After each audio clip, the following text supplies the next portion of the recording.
Grateful. Hello and welcome to the two-man power trip of wrestling. I am JP John Poz, and with me today is a former WWF superstar, a great comedian, and the greatest impressionist of all time. He is Mr. Jason Sensation. Jason, how you doing today, sir? I'm good, sir. Thank you very much for that intro. I really appreciate it. Thank you. I was kind of surprised, not surprised. Sorry, my cat's popping up in here, but not Nice. surprised. But well, I sent you the list of, like all the guys I've interviewed and stuff. You're like, I can imitate, that whole list. I was like, not that I'm surprised. I know you can do it, but I was like, well, that's a lot of guys you can impersonate. Holy crap. Thanks. I got pretty much, I think, over 100 wrestlers, but Wow. they're mostly guys from the legendary era and the Attitude Yes. Era. Yeah. So what's been going on with you? How you doing? What's good? Like, what's going on in your world? I'm doing okay. It's been a beautiful, wonderful year so far, and I'm grateful for this year. It's like I feel good about this year, and I'm just looking forward and trying to stay positive. And I got this new podcast starting, and I'm really excited about it. And it's a long Really? time in the making, so the fact that it's coming out this year, I just feel like this is going to be a really great year. So I'm doing my best to Awesome. stay my best, and I don't know, I'm feeling good about it. Thanks. That's How are awesome. you What's doing? the? I'm doing very, very good. I keeping busy. Can't complain. But what's your new podcast about? It's basically it's pretty much I'm working on it with my friend, the hypnotist Dave Curran, and he's a hypnotist. He's done he's a, okay. Sorry about that. So yeah, we've known each other for, I don't know, over 20 years. We met back in when I was in the WWE, and he was doing a wrestling rap online. He was doing these wrestling raps online before they were even podcasts. So anyway, on the telephone wrestling rap line. Anyway, so we've actually been wanting to do this for like over 20 years, but now it'll be like dissecting into my time in WWE and what I've done in my career after, and kind of going into the ups and downs of my life, and kind of, take everybody on the roller coaster that's been my life, and maybe touch on some, you know, issues that are in the news, like mental illness and things that might have some stigma on them that I could help with, that I've been through. Yeah, absolutely. Yeah, sounds great. And obviously, if your buddy's a longtime fan, that's like a good connection too. Because I know you're a lifetime wrestling fan. Yeah, that's true. I've loved it my whole life. I don't know if I love it as much anymore, but it'll always have that part of my heart that I grew up with it. Yeah, yeah, the Hulk Hogan, Roddy Piper, Bret Hart days. I mean, I miss those days. But yeah, I grew up with those days, and I've been a lifelong fan. Yeah. So you basically just fell in love with the business. You just as soon as you saw it on TV, you just loved it. Yeah, I think my mom said my dad used to put me on his knee and Hmm. watch wrestling with me when I was still a toddler, before I even had memories. But with six different siblings, and I was pretty much, the one he put on his knee and watched wrestling with. He turned me into pretty much the wrestling crazy fan. And my dad was so busy. There's a lot of these same stories with the wrestling fans and their fathers, they found their bond in through wrestling. So Yeah. me and my dad kind of had that at first, but we're really good friends now, and it's interesting just being able to reminisce with wrestling with him. Yeah, that's very, very cool. I know my father used to sell insurance to Pedro Morales, so that was a big thing with him. Wow, Yeah, that's in interesting. in New Jersey. Yeah, so I was like, "Whoa, Pedro Morales! Oh my God, that's pretty cool." Cool. That's awesome. And I found Yeah. this really old picture. I don't know what year it's from, but it's him and a Polaroid. It's from before I was born. Some sort of Polaroid picture or something so old. It's him with Fabulous Moolah, and she signed it, to John. That's it was his name too, but to John Fabulous Moolah. I was like, wow, he must have been a bigger fan than like even he kind of let on, even though I knew he watched. So Cool. That's awesome. Yeah, Fabulous Moolah's autograph. That's cool. Yeah, it's awesome. I was like, wow, that's awesome. That's so cool. But as far as being a fan, who was like the first guy you liked? Or who was the first guy you started to follow? Would it be Hulk Hogan? Yeah, I would have to say Hulk Hogan that I remember, and my first memories of him would be a cross between the Rocky movie. Oh, sorry, I don't know. Some alarm just went off in here. Oh. The Rocky 3 movie, and I think just seeing him on WWF Wrestling, I think it was the Rock and wrestling era was coming in, and was just after the Rocky 3 movie. So I was pretty much started to watch wrestling, I think, around there, even though there had been some history where I'd watched it on my dad's lap, and I don't remember those days. So I get to see my first year. I was major Hulkamania. I loved Hulk Hogan, and he was my first favorite, I'd say. So when you start, fall in love into the business and really getting into it, when do you start saying to yourself, I want to become a wrestler or I want to get into the business? Like, when does that kind of click for you? No, I was a very young age, I think 7, 8 years old, where I already was thinking I want to be in here, but I don't see myself getting as, I was not an athlete as a kid growing up. It was hard for me to even hit a T-ball, and wow. I thought maybe I could be like Mean Gene. And so that was my dream at a very young age, was I could be the next Mean Gene. And even I think it was WrestleMania 6. Yeah, in Toronto Skydome, Hulk Hogan versus the Ultimate Warrior. I got interviewed and by the Toronto Sun, the newspaper, and I put it, and it's there in writing in 1990. Jason hopes to grow up and become the next Mean Gene. So that's kind of cool. A little claim to fame there. Anyway. That is awesome. Yeah, the little Toronto Sun. And I love, obviously, if you could see in the background, I love that WrestleMania. I got the poster, Hogan and Warrior. Yeah, it's awesome. I can see that now. Cool. Yeah, one of my favorites. What was so special about, I love Mean Gene. I thought he was great, but what did you think was so special about Mean Gene? Just the way he delivered everything, the way he handled himself, the professionalism? Yes, and his absolutely, like, he was the best at what he did. I still have not seen a better. I still think he's the greatest of all time when it comes to interviewing wrestlers. But yeah, no, that it was that, as well as his bond with Hulk Hogan. And I remember one of the first things I watched was a Coliseum videotape my mom had rented, where Hulk Hogan and Mean Gene were training together and they were wrestling together. And I don't know, it just seemed like Mean Gene had such a strong connection with all the wrestlers that I kind of wanted to be in that position. I thought it would be the greatest spot to be in. Yep. That's where I stole this from. I put the two-man power trip. It's a Coliseum video logo. That's where cool. I stole that from. Yeah. Oh, that's awesome. Just see that now. No, look at us, Mark. Yes, for such a big mark. It's crazy. But those Coliseum videos are awesome. Mean Gene drinking the eggs and stuff, and Hogan getting him into shape. I love seeing some of the stuff now. It's so sad we lost him, but some of the stuff they put online now, some of the bloopers, it's so funny watching. Oh, yeah. Yep. I never got to see that side of his sense of humor, growing up. He must have been a riot to be around. Oh, yeah. It's amazing seeing him, like, break Greg Valentine. You know what I mean? Like, Greg Valentine's usually so stoic, and all those other guys like Kamala, and all of a sudden they're laughing and cursing and stuff because he just cracks them up. Yeah. Yeah, that's so fun. I'd never even heard Kamala talk, rest his soul. So interesting. I still go back and look for my hair and ponytail. Bruce Beefcake cut this hair off like 6 years ago, okay? I still look for it. Anyway, get over it. Oh, Jason. Man. Yeah, I'm one of those. It must be like a tick. You wish the hair was there. You're like, oh man, my Samson energy's gone.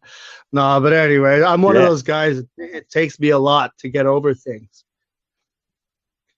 Now, as far as getting into the actual wrestling business, like, did you go to Ron Hutchinson's training school? Like, where did you go to, like, when you felt like I got to get in the business, I want to start getting trained, and I want to be involved? I think it was my sister calling Camilla Scott. There's this little local show we had in Toronto and in Canada. It was like a talk show like Ricky Lake.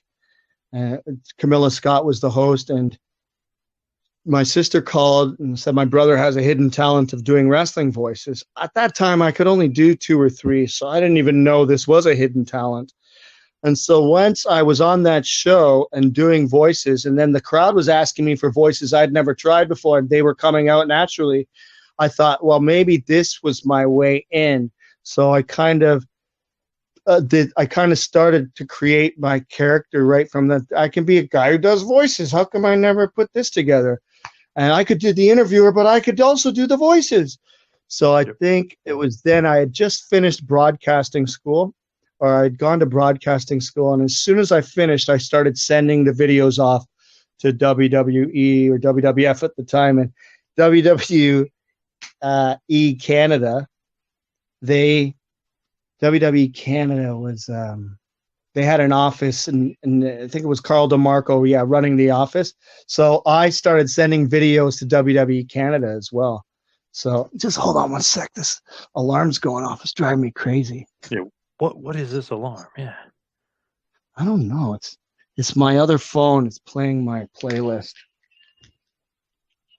Oh, look what they're playing. Like, what is it? What is it? Look at this song. Standing. Yeah. I'm still standing. Okay. So, getting carried away here. But it's true. I've been through a crazy road. I'm still standing, brother. Yeah, there you go. Yeah, you're still standing, for sure. Well said. Oh, yes. Yeah, I gotcha. But as far as kind of doing that and start doing the impressions and you're kind of feeling it, like, how do you, I know WWF, you're sending stuff to them, but how do you kind of get, like, in? You know what I mean? Like, how do you actually break in? Yeah, so I was sending stuff. I'm kind of trying to be the next Doc Hendricks, which worked against me. But anyway, we don't need to talk about that stuff. But anyway, come on, Jason, I ain't gonna politic with you. Anyway, but then, so I sent in the videos I made from the broadcasting school were all demos to get into WWE. I made them all about wrestling, and I made myself like the next Doc Hendricks.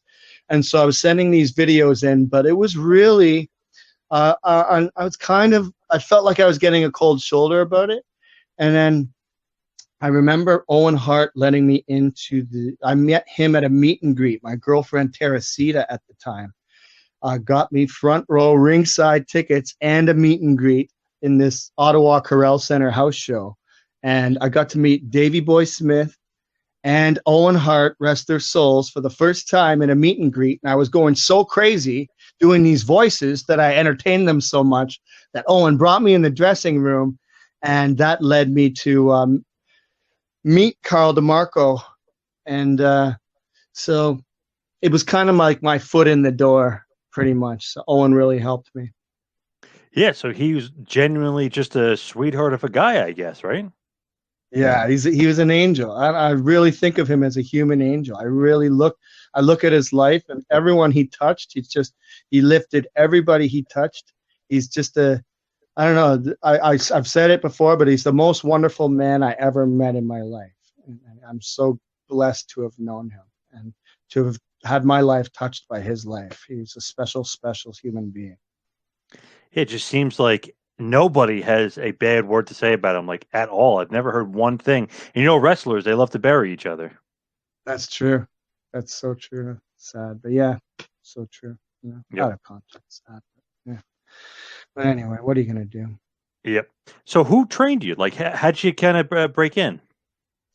Oh, so when I was in the company already, and I got stuck at the border right in the middle of the Owen Hart angle that was going on. I got stuck in the border. I didn't have the right,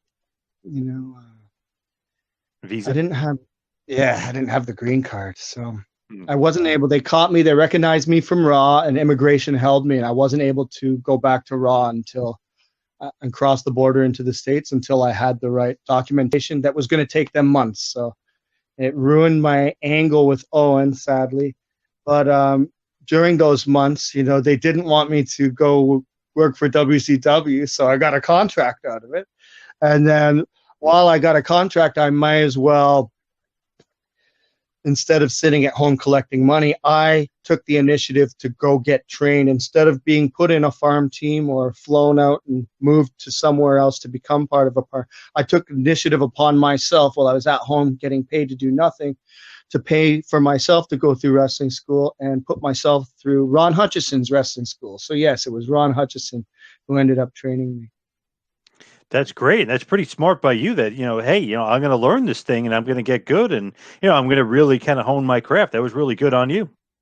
Thank you very much for that. I appreciate it. Yeah, thanks. Because, a lot of people, I felt like I was treated a lot at that time like I hadn't paid my dues, and maybe I hadn't, but I was willing to, and I was really willing to do anything I had to do to get to where I needed to be, Yep.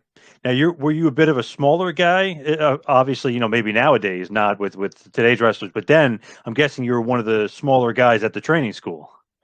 Yes, I was the smallest, and the benefit to that was when Trish Stratus started training at our wrestling school. Her and I were the same size, and they said, and Ron was like, "Well, you know what, Trish, we're gonna let you work with Jason," because we just fit so perfectly. So anyway, that was special for me because I was a big fan of Trish, and she was wonderful to work with. And yeah, and it's just, I don't know, it's a little feather in my cap. I got to wrestle Trish Stratus. We trained together. It's just, I'm proud of it. She's, look what she's done in her career. I'm really proud of her. She's, she took that ball and, she ran it right to the top.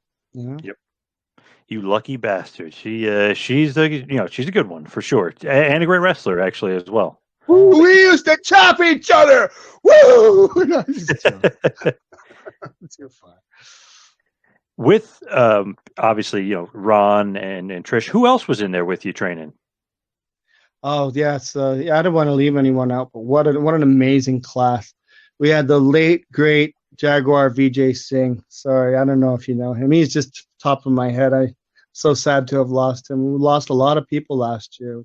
Oh yes, sorry, yeah, I got lost there for a second. Yeah, so Trish Stratus and Tracy Brooks was part of our wrestling school, and Flesh and Vlad, the Reflections of Perfection, two of my best friends.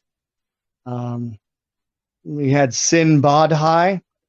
I'm trying to think of some of the names you might know. I know Adam and Edge and Christian worked there, but it was just before me. They trained just before me, and a couple of times Adam came in and chopped me and threw me around.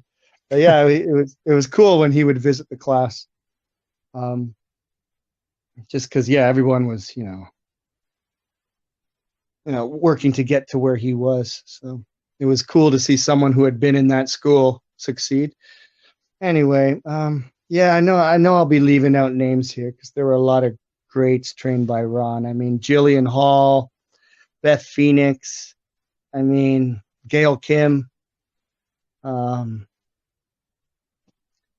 David Diamond, Tony Mack, my man, Tony Mack. I don't know if you know these guys, though. Some of them, yeah, for sure, obviously. Yep. Really? Johnny Swinger came from that school as well. Yep. He had just graduated before me. And yeah, we had a stacked, packed class. Fuego, who helped me, he learned a lot. And yeah, but I don't know. I don't know. How long did you train for? I trained for about 6 months, and they said I had it. They said, "You're a quick learner. You got this." So they threw me in the ring after 6 months, and I started working the indies. And that led me to actually getting a shot at returning to WWE and going into the Memphis farm team as a manager. And so, yeah, I think it was seeing me wrestling in an indie that made the news in an indie, and I think it was Ron Hutchison's connections that got them to say, "Hey, if he's doing this, we've been paying him to sit at home all this time, why don't we give him another shot?" So they moved me to Memphis for the last 6 months of my 3-year contract. Wow, that's pretty good. So who was running Memphis at that point? Was it Randy Hales? No, it was Terry Golden. He was working with Randy Hales, but Terry Golden was actually in charge of us, and there was a major war going on between Jerry Lawler and Terry Golden. A lot of heat there. The story that I've never heard anyone really talk about. But there was major heat in Memphis at that time, and it was around the time that. Anyway, so yeah, it was around the time Jerry Lawler left the company. So when he left the company, it was too bad because then it was kind of like now we were just stuck with Terry, and I don't think Terry treated the talent very well. To try to be as polite as I can, Right. But Tracy Smothers was our wrestling trainer. Rest his soul. That's how I got to know him, and he was kind of like protecting the boys, and he wasn't protecting. He wasn't on. He wasn't. I'm trying to think of the right words here. I'm like, I don't want to call him a stooge, but he wasn't a stooge. Anyway, he wasn't office. He was more of the boys, and they wanted him to be office, and so he wasn't. And so I think Terry and Kevin got him fired for that because he was protecting the boys. But I mean, they put the boys through so much shit in Memphis. It was really, I don't know, but if you could talk to anyone from that time in 2001, I mean, I don't know if there's anyone that will tell you a positive thing about being down in that training facility with Terry Golden and Kevin Kelly in charge. It was not fun. And they treated the boys bad, and everybody was miserable. And I mean, I'm living my lifelong dream, and I'm miserable. It's weird. And, it's just too bad, But sometimes the underlings can make it, shitty for the rest of them, And it's just the way it went down. So anyway, I'm sorry to get into the negative, but it's some of the stuff I still need to let go. That's why I'm doing a podcast, so I can let it all go, let it all out, let it all go. And there's not so much pointing fingers and going off the deep end like I have in the past online, burning bridges. It's kind of like owning my own shit, looking in the mirror, accepting how I got myself here in my own life, Yep. So, it's almost like a little bit of therapy. Yes, it's very therapeutic. Thank you. Yeah. So as far as like WB, your contract just ran out and that was it? You were done? Or was there anything else like with them, any sort of other business that you were doing with them? Yeah, my contract ran out and then they sent me home. I think I did one more job with them, and here we go again with the pausing. But anyway, I did one more job with them, WrestleMania 18 in Toronto. I did a fan access, did a comedy gig with Will Sasso. So that was, I think it was 1997. Bret Hart had won the world title and from The Undertaker at SummerSlam, and he was coming home and with the title, and I was one of the fans at the airport to greet him home, and I made it onto WWF TV doing impressions right then and there, cheering on Bret Hart. So that was my first real appearance on Raw. That's awesome. And it was so cool. Yeah, and that's actually how I remember when I first got in, they were like, "You're that guy from Toronto Airport." So I'd actually made a little name for myself. So it was pretty cool. Yeah, that's awesome. That's pretty cool. And that Bret impersonation you do is pretty good. Oh, thanks. It's the best there is, the best there was, and the best ever will be. There's nobody that can do a Bret Hart impression like I can. In fact, I challenge anybody in the world to go ahead and try. Try to be the best there is, the best there was, and the best ever will be at impersonating Bret Hart. And you won't be able to, because I'm the best. And you know it. See, awesome. Yes. Damn, I love it.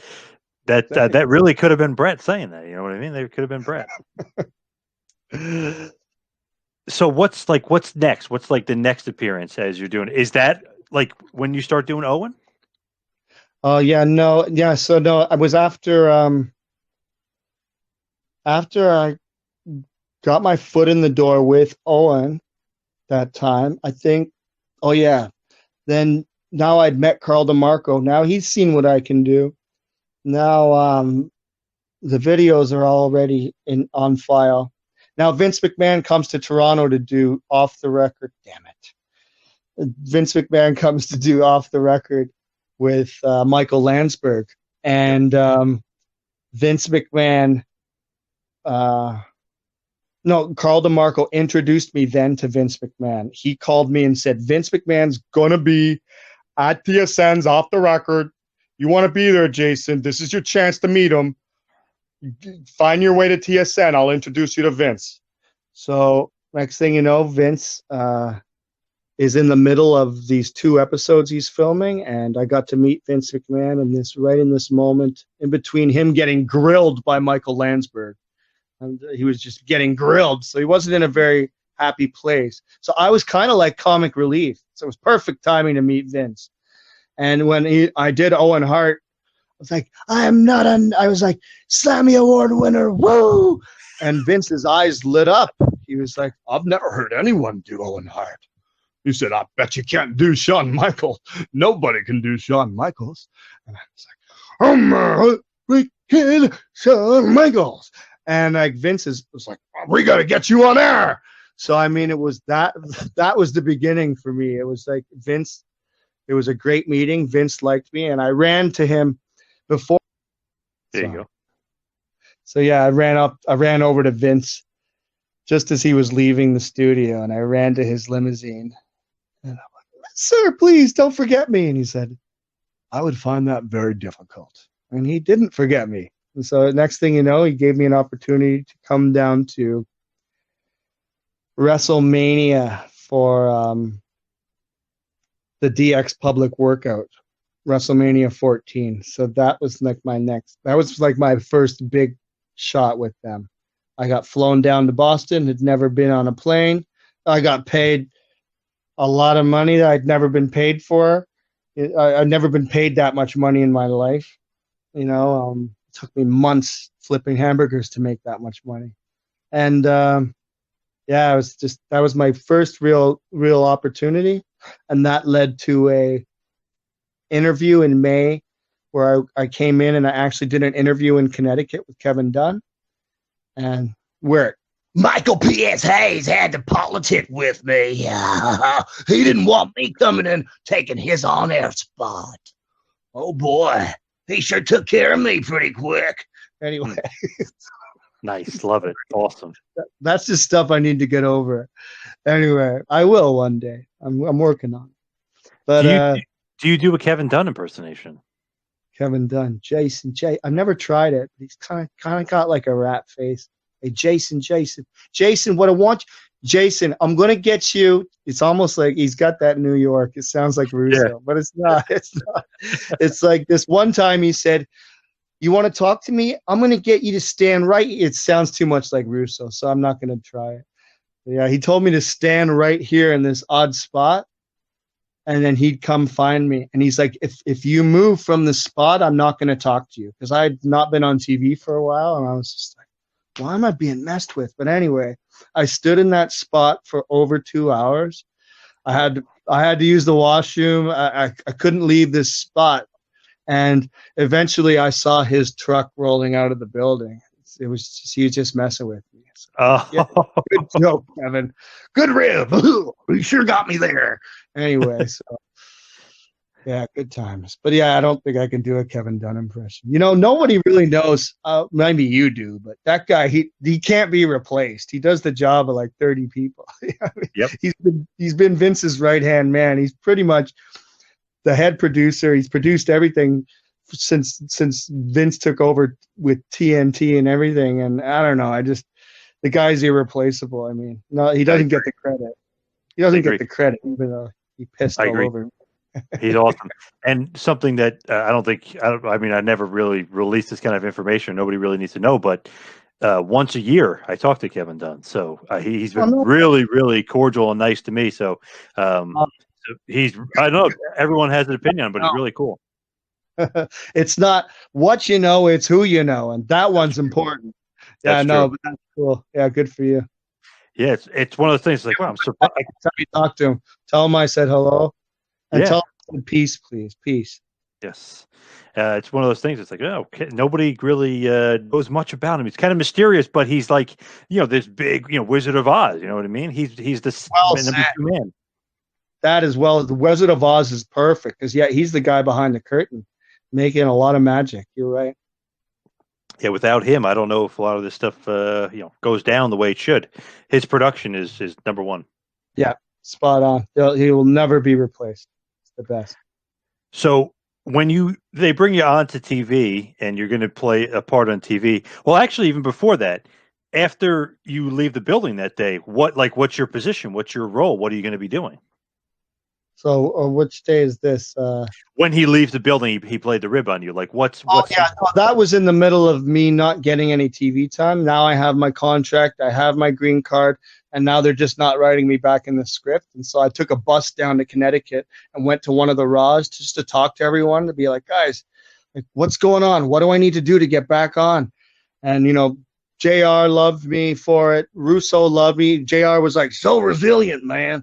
And Russo was like, bro, this is what you need to be doing, bro. Good for you, bro. We're going to get you back on, bro. Don't you worry, bro.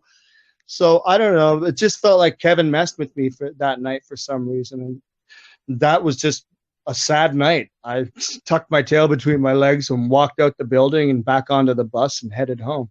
So anyway, I never found out. I don't even think I ever saw Kevin Dunn again. So. Wow. And Russo would have, I guess, eventually write you back in. He'd write you into the script as the Owen Hart, right? That's right. No, I had done the Owen Hart then. So well, I mean, back in the script. Right. So no, yeah. You're right. He did write me back into the script by putting me in the corporation parody. So now at that time that I'd come into Connecticut, it was in between the Owen Hart parody, the Nation of Domination parody, and the corporation parody where I played Shawn Michaels. So yeah, he did get it did work. It got out of sight, out of mind. It got Russo thinking about me again and got him thinking up another parody. But I mean, I think that was pretty much the last one. It sucked for a little while after. Russo couldn't think of anything. He's like, bro, we can't have an impersonator. We can't write him into the script every week. But that was the initial plan. Initially I was going to be impersonating someone every week, and I had enough voices that they could have let me do it for 2 years, and I would have been good. So a different guy every day, every week for 2 years, I would have been all right. When SmackDown came in, though, I might have cut my career short. But anyway, if I was on both shows. But anyway, yeah, like one time I was dressed up to play, to come out like Hawk, and they just kiboshed it. And I was going to come out, I had the makeup and everything on, and they kiboshed it because it would have made it a joke when they were trying to make it serious and things like that. So anyway, but yeah. Then I don't know, when Russo left, it was kind of like, it was like the beginning of the end for me, really. So I never knew what to do with me ever again after Russo left. Yeah, seems like it, right? For sure. So the Road Warriors thing, I guess they were doing that very serious thing with Hawk. But can you do the Road Warriors impersonation?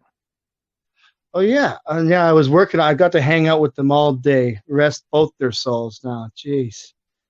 Anyway, so yeah, Animal's like, and it's hard to get into. Something with doing impressions too. It's like you got to come up with the promo too. Yeah, you got to think. Yeah. So I don't know. We're gonna rearrange you guys. I kick your stinking teeth. Tell them, Hawk. Well, Animal. What a rush. It's not bad. I'd have to think of better lingo for Animal there. Sorry. Hey, it's good though. Good, damn good impersonation for sure. I mean, how do you I don't know. It's one of those things. I'm just curious because you're kind of like a comedic genius where you can hear it and you listen to them and then you can imitate them. Like, how does that process work? Thank you. I appreciate that. I tested to my memory. When I got my IQ test, I was just an average Joe. Except for my memory skyrocketed through. They said you surpassed freaking professors and all this stuff. I went off the charts with my memory.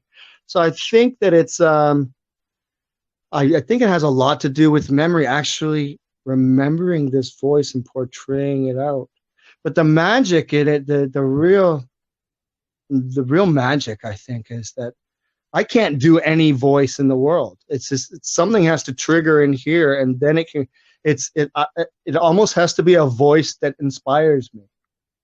I don't know how to explain that, but I can't do Seth Rollins or Roman Reigns or a lot of the wrestlers from today. But I could do a lot of the wrestlers from when I was growing up who inspired me, and these larger than life characters. And, you know, I'm sorry, but a lot of the times I watch wrestling and I see kind of the same monotone between each character. And there's not as much larger than life. Yep. I don't know how to put it, but comic book like characters. I don't know, Roddy Piper, Macho Man Randy Savage, The Ultimate Warrior. It just seemed like these guys had so much of they are so much of a different aspect of wrestlers than what you see today. And they were the ones that got that magic going in my brain. I mean, I've never had that click again for many years watching wrestling, and that's kind of sad, you know. Anyway. It's so true, though. That's the thing. They're missing these larger than life characters. You remember them literally forever, and they make you feel. They give you emotion. There's something so special about those wrestlers. So I'll give you something here. Roddy Piper is going to be feuding with Hogan. Give me the promo, like a promo of like them about the feud or wrestle. Okay. Hulk Hogan. You know, I feuded with you all the way up and down WrestleManias. And Hulk Hogan. We've been up and down WrestleManias from 1 to 21. And I think it's time, Hulk Hogan, that we find out who the man is, you son of an unnamed goat. Because I know that I can beat you, Hogan, and you've never beaten me. There's Hulk Hogan. Well, you know something, Roddy Piper? You're right, brother. You're good. You're one of the best, but you're not Hulk Hogan. And you can never beat Hulk Hogan, brother. And what you're going to do when Hulkamania runs wild on you, brother? You were just finishing the Hogan impersonation, which was awesome. It's just one of those things where it's like, I can't believe you could sound exactly like the guy. To me, it boggles my mind. It's like, wow, how the hell can that possibly be? You know what I mean? It's crazy. Thanks, man. I appreciate that. Yeah, and I see it as like I'm really grateful for this talent. It's magical. I look at it as a testament to Hulk Hogan and his voice and his character. I mean, it's just, you know, he got that magic working in my mind, you know. Is it almost like you transform into Hulk Hogan for like 30 seconds or a minute? Is that like kind of how it works? I feel like that sometimes, yeah. I feel like that. It's weird, but yeah.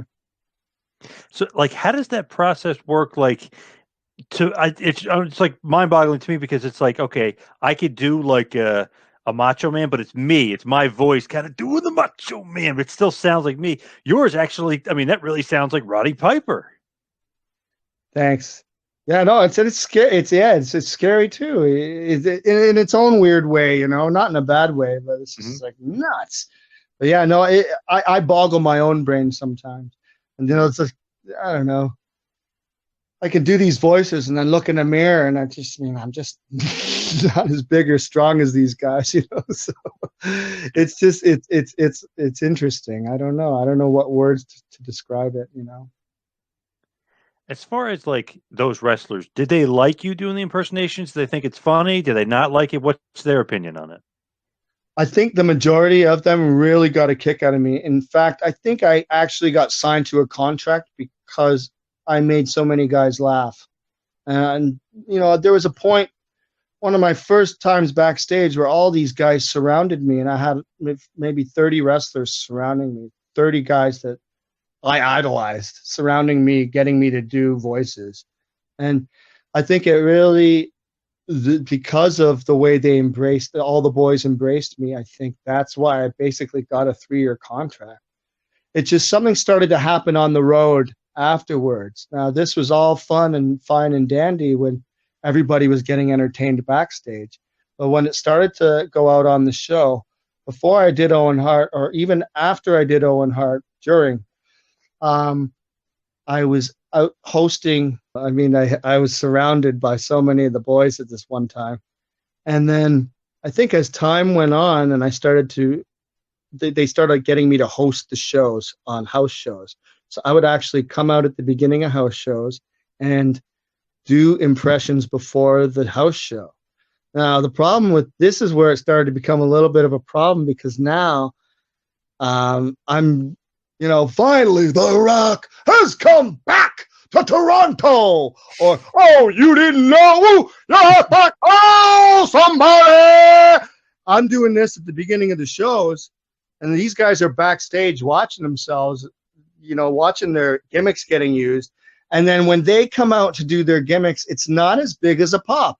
Or they think maybe I took some of their pop away, right. Which, you gotta respect them for that. So as time went on, what I did started to work against me, and it did start to rub some of the boys the wrong way. And some of the boys, went behind my back and kiboshed my hosting job. It sucked, but yeah, I lost that hosting gig because too many guys complained about using their gimmicks. Yeah, I could see that, I guess. It's kind of, I don't know, a little bit petty on their part, but I guess I could see if they think they're getting a lack of a pop or something, maybe a little paranoia on their part. Yeah, I guess it comes with the territory. Well, or maybe it spread over into my life once I was gone, but I don't know. So as far as like Vince and stuff, is there any more like conversations with McMahon, not Russo, with McMahon? Are you guys still like having conversation and stuff, or is this one of those things where it's like you're off with the other guys? It's like Don and Russo and everybody else. Yeah, no, I was never one-on-one with Vince McMahon. I mean, there was just a couple of odd conversations, and I mean, the most time I was working with him was that first time at WrestleMania 14 at the DX Public Workout. But after that, it was pretty much whoever he had in charge to tell me what to do. Contract talks, a lot of it went with JR, Kevin Dunn, Bruce Pritchard. But yeah, I didn't talk to Vince McMahon much. I got to introduce my little brother to Vince backstage at Monday Night Raw, and he was very gracious. We spoke a couple of times walking back and forth. I met Linda without knowing it was Linda, and I was very nice to her. And took her and showed her how to get into the building, just thinking it was a nice woman. And so I think that helped me out a lot, because I found out after she was Linda McMahon, and she was like, wink to me, pat on my back, because I was so nice to her. So I was like, all right, you never know who you're talking to. So yeah. And Shane and Stephanie were very nice to me. Shane stayed nice to me. Stephanie turned on me a little bit towards the end, but I guess she kind of had to take on the reins of, becoming a lot tougher because of the position she was going to be in. So. Yep. So let's just say Jim Ross is backstage talking to Bruce Pritchard, and they're kind of talking about you. Well, how would that kind of, how would that go down? I don't know. Let me try. I've not done a Bruce Pritchard, but I'll give it a shot. Well, what do you think? What do you think? I think he's pretty resilient. What do you think? I don't know, JR. I don't like him. I think he's got an attitude. I think his head's big. And I don't think he does voices very good. In fact, I don't even want to hear him talk. In fact, I think you should fire him. Well, hell, the fans like him. He gets over. He's over with the crowd. I know, but fire him. I don't like him. I want to cut all his hair off. I want to cut everybody's hair off. I love cutting hair. No, I got to work on Pritchard. It's pretty good, though, for not doing it for you. It's pretty good. Never trying it before. Thanks. What if... I love you! No, I whatever. What if somehow, some way, the Ultimate Warrior showed up, and he wants to talk to Owen Hart, or maybe they got to go over the match. What happens there? You're puppeteering me now. Okay. Okay, here we go. Warrior. Owen, what are we gonna do in this match? I tell you what, you duck my clothesline, I give you the clothesline. Get up, clothesline again. Then you get up, I clothesline you again. Big battering ram and a splash, and it's over. Okay, Warrior, you can squash me, no problem. No problem. But I got to get something in there. So when I duck that first clothesline and you come back, I'm gonna drop Toho you, and you're gonna. I'm never taking a drop Toho, Owen. Okay, forget the drop Toho. We're gonna do a duck your clothesline crucifix, and then you hold me up and you lift me from behind and turn it into the press. Okay, Owen. Thanks, Owen. You're a warrior. Okay, that's it. Overboard. Nice. Is Scaring my Owen? bird. Oh, sorry. Yeah, sorry about the bird. You got to be careful. The Ultimate Warrior is there. Just be careful. Is Owen one of your like favorite ones to do as far as impersonations? Do you have favorites of ones that you actually do? Oh yeah, one of my favorites is a friend of mine named Mr. El Sufi. I just love his voice. It's just something about his voice. Hello, I am Mr. El Sufi. I am the best. You're not the best. Magician, I am the best. Thank you. Very bad magician. Anyway, yeah, I love him. Lifelong friend of me and my family. Yeah, Owen and Brett, I love doing those two, and I love doing Austin. It's a lot of fun. Just go Oh, off. yeah. Yeah, Austin could talk about anything, and you could just make a promo out of it. Like, look at this little laptop in front of me. It was been on my lap, and now it's not. Stupid little computer. Always got a little camera pointing in my face. Someone watching me jerk off. See? Damn, that sounds like about what Austin. you're saying before. Yeah. Not easy doing the promos. Yeah. Man, that sounds exactly like Austin. Oh man, I'm not sure who that guy you were saying is, but he was funny. But you're your lifelong friend. Oh, Mr. Al Sufi, thank you very much. Appreciate it. Who's the first wrestling impersonation like you ever did? Like, who's the first guy you're like, man, I want to impersonate this guy? I think Macho Man, yeah. And it was very popular in my family, so, and even friends, yeah. So, yeah, my elder brother was doing Macho Man, and one of them, and then I started to do him too, and I could do it better, you know. Yeah, yep. And I think, yeah, so Macho Man, oh yeah, Macho Man really feel that freak out, oh yeah.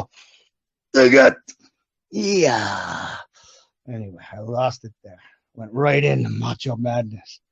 Anyway, Awesome, though.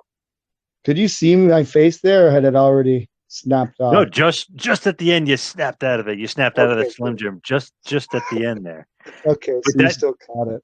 That's an awesome Macho Man, though. That's a great Macho Man, Randy Savage. Absolutely love that as well. I feel like everybody tries to do Macho Man. You know what I mean? He's like one of the guys. You know, you tried Hogan, Warrior stuff, but I feel like Macho Man is the most mimicked or impersonated wrestler, right? Yeah, I agree. Yeah, everyone tried to often imitated like that line, never duplicated. But yeah, everyone used to do Macho Man back in the day.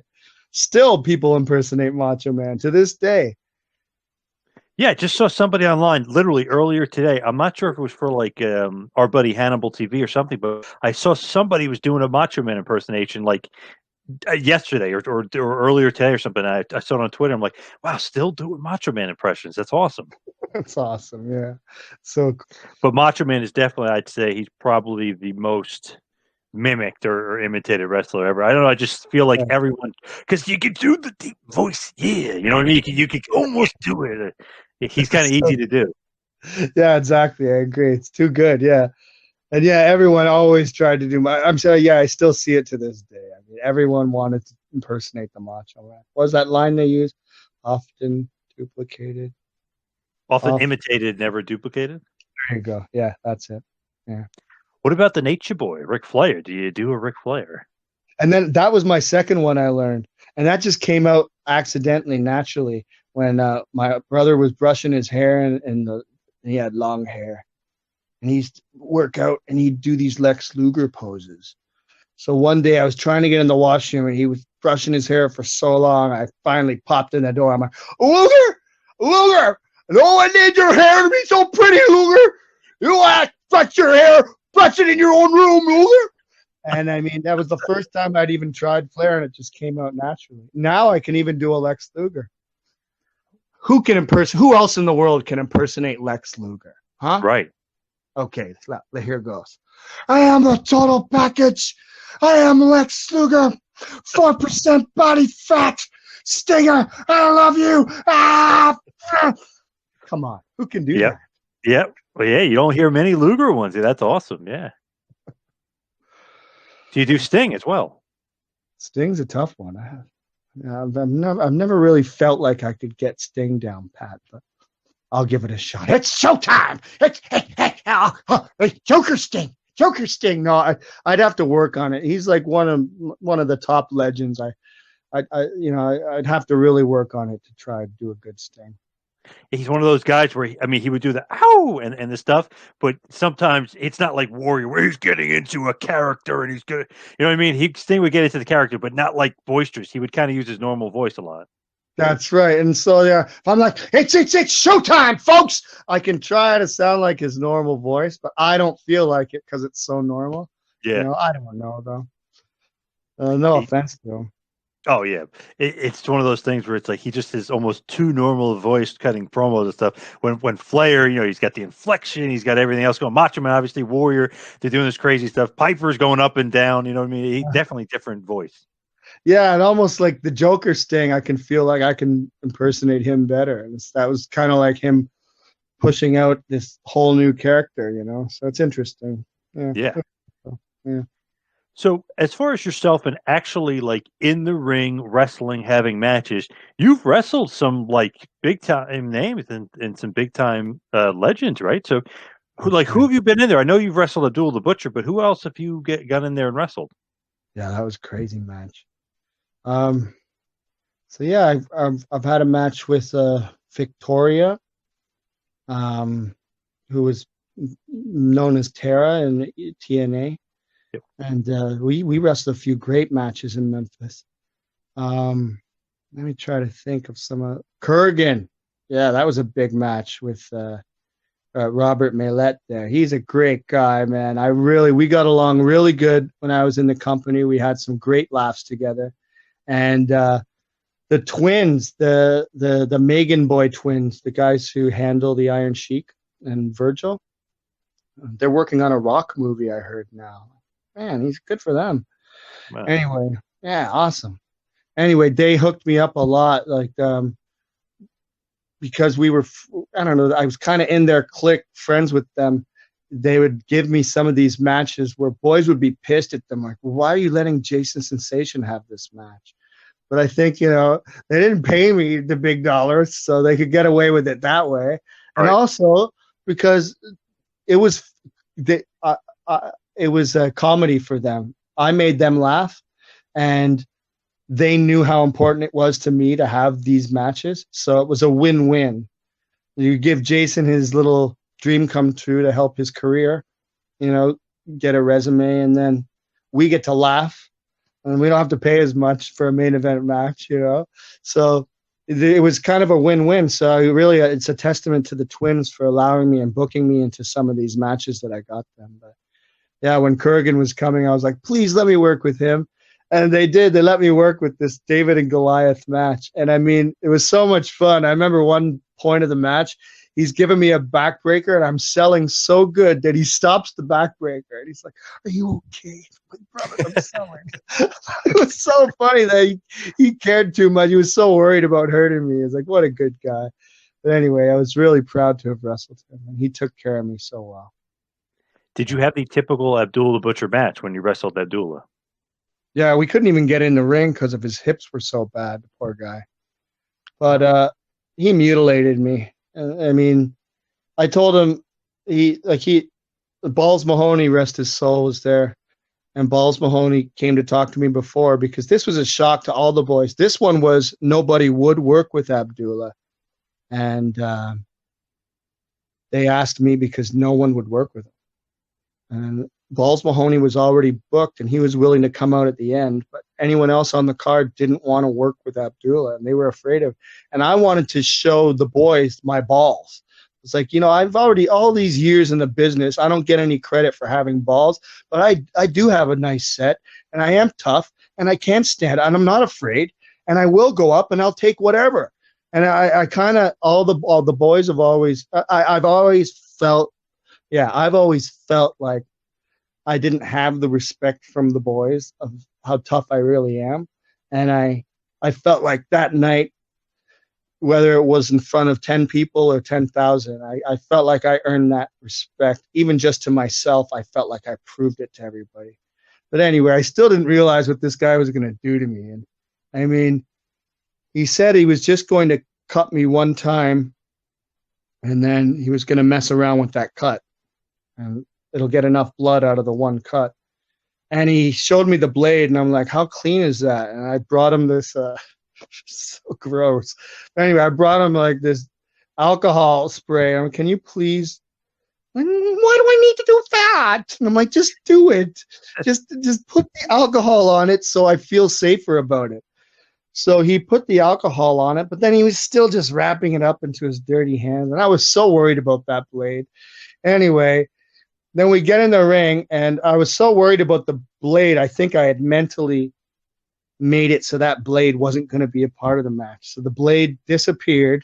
So I feel like I mentally, manifested that blade to disappear because he lost it in his tape, in his finger tape, and he couldn't get it out in time. So he called for a beer bottle at the beginning of the match, smashed the beer bottle, and he just proceeded to cut my head with the beer bottle glass. And it wasn't the one cut he promised. And I was overselling still. Like I told everybody, I'm going to oversell this.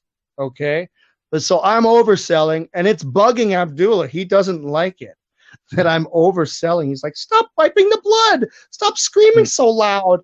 But I'm like, fuck, buddy, I'm trying to make you look good here. So he was trying to make it worse to make me really sell. But I just kept overselling it. Like, he's going to kill me, someone. Anyway, but it kept pissing him off, and so he kept cutting me more. And he cut me, I think I found like 14 to 20 slices in my head that night. God. It was a mutilation. And only time I got pissed at him was he took the fork and he put it in my mouth, and then I took the fork out of my mouth and I said, you better fucking stop, because now he had pissed me. And now I was all cut up, so I'm all messed up. My adrenaline's flowing so bad. I'm still, Balls Mahoney told me, just follow him, let him lead. This guy's leading me to death. And then now he's going to disrespect me with the fork in my mouth. And now I pulled it out and said, you fucking now. I told him, you better fucking stop with my mouth. And he did. He left my mouth alone, because all I had to do was kick him in the thigh and I could have won the match. Boom. He's on the floor, stomped on his face. If it was a real fight, he'd be done. Sorry, Abdullah, you're not the nightmare you think you are anymore. But anyway, I love the legend that he is, and I respect him as, a legend. And I was, really proud to be in the ring with him, to tell you the truth. And it was a proud moment for me to prove to myself that I could live up to fighting my childhood nightmare, so yeah. And other than that, I think, I'm proud of the match. I don't appreciate some of the things that went on with financially for that match and whatever, but I'm proud of the match, and I'm proud of the memory, and I'm grateful Abdullah didn't kill me, and all's well that ends well, right? I didn't have what was he spreading? Hepatitis. I ended Hep up C. Hep C. I was lucky to not get that. I'm lucky I didn't bleed in that match. So I just count my lucky stars there too. Yep, for sure. So as far as like you and like current WB, is there any relationship with them at all, or no? No, not at all. I think I pretty much burned my bridges when I started suffering from mental illness. I went online, and I think I really burned my bridges, saying a lot of the bad things. They're true stories, but just the way I went about airing my dirty laundry online, you could ruin your whole career that way. It's a career killer. And I was doing it, way back when I'd first gone off the deep end, and I first started to lose myself, and I first started suffering from mental illness without realizing it and without being medicated and getting some of the proper help. And so, there were some people that, exploited me for that and kind of took me on and said, yeah, let's, get him reared up. Look how pissed off he is. Give him his, and, they were, basically nudging me and helping me to get out there. Anyway, I would call it exploiting. That's what I think it was. But for sure. It doesn't matter what, you got to own your own shit. I'm the one who went out there and, yapped everything I should have been saying in a psychologist or psychiatrist's office. And, I burned my bridges. The years before that I think it was the way they let me go, the way they treated me before I got let go, some of the things that happened to me, and then the 4 to 5 years where they ignored me after that, I'm like, well, for those five years and for that, I think there was still opportunity for me to still have a career in WWE and still maybe have a career in wrestling. But as those years went by, then my mom died, and it was the beginning of a series of events that led to me, going pretty much off my rocker, and I had a nervous breakdown.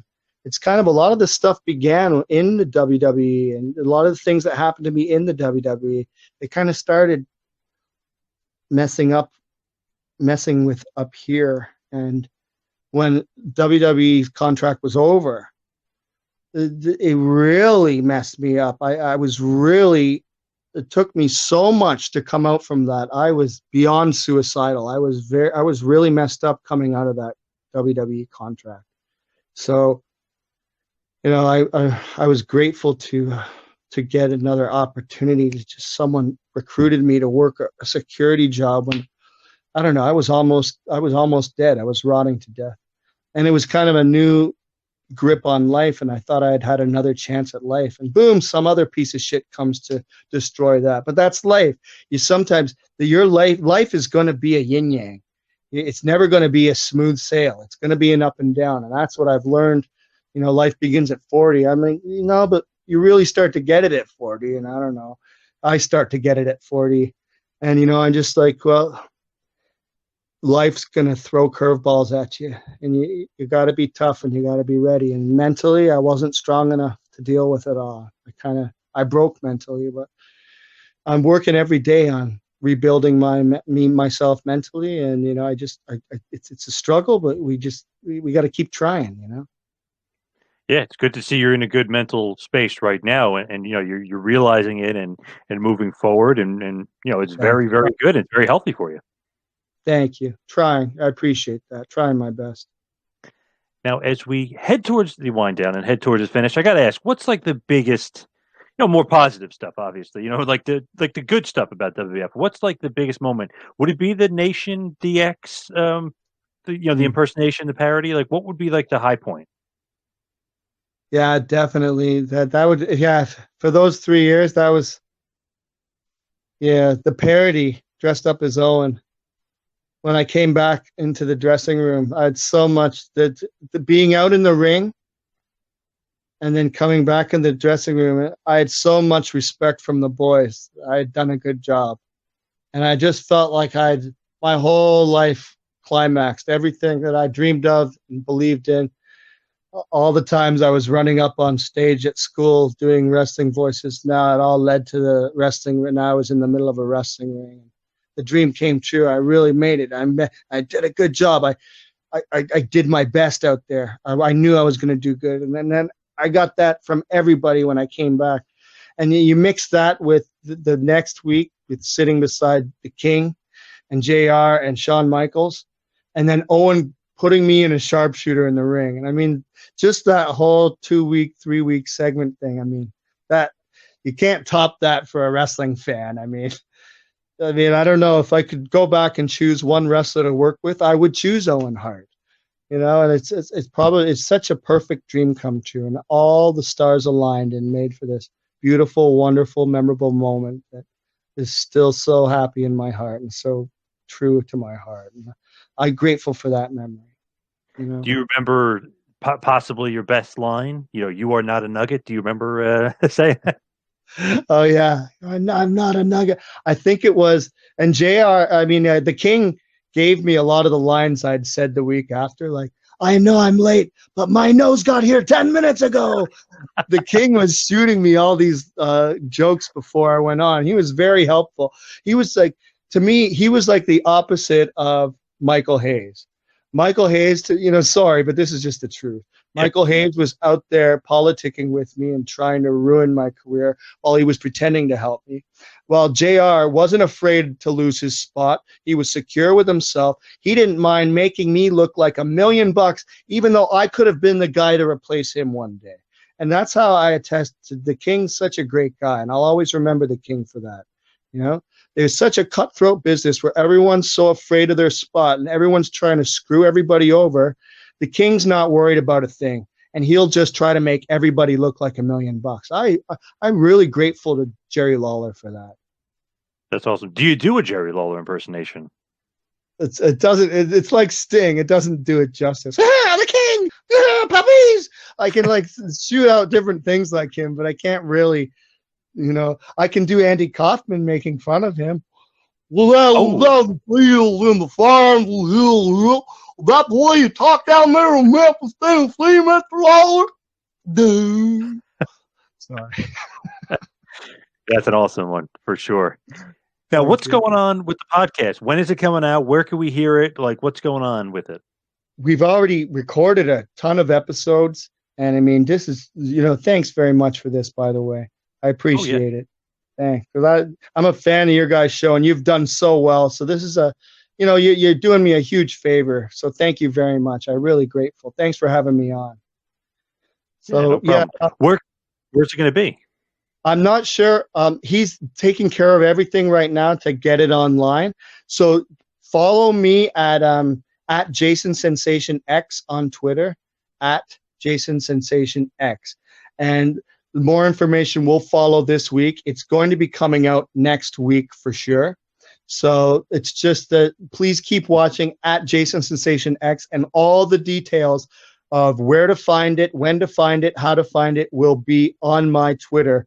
And it's debuting next week, and it's gonna be a riot. It's gonna be a lot of fun, and I just hope to have some of the success you've seen. I think you guys have done an amazing job. Congratulations. Thank you so much. I appreciate the kind words. Thank you so much, and of course, thank you for all the time tonight. Appreciate you spending a lot of time with me. Really, really appreciate it. It's awesome getting to talk to you, and your impressions get me every time. And your impressions are awesome. You are the best at the impressions. Thanks. It's a form of comedic genius. There's no doubt about it. Thank you very much. That means a lot to me. Thanks for your very kind words, and I'm really grateful for you having me on as well. Thank you very much. Appreciated. Jason, appreciation.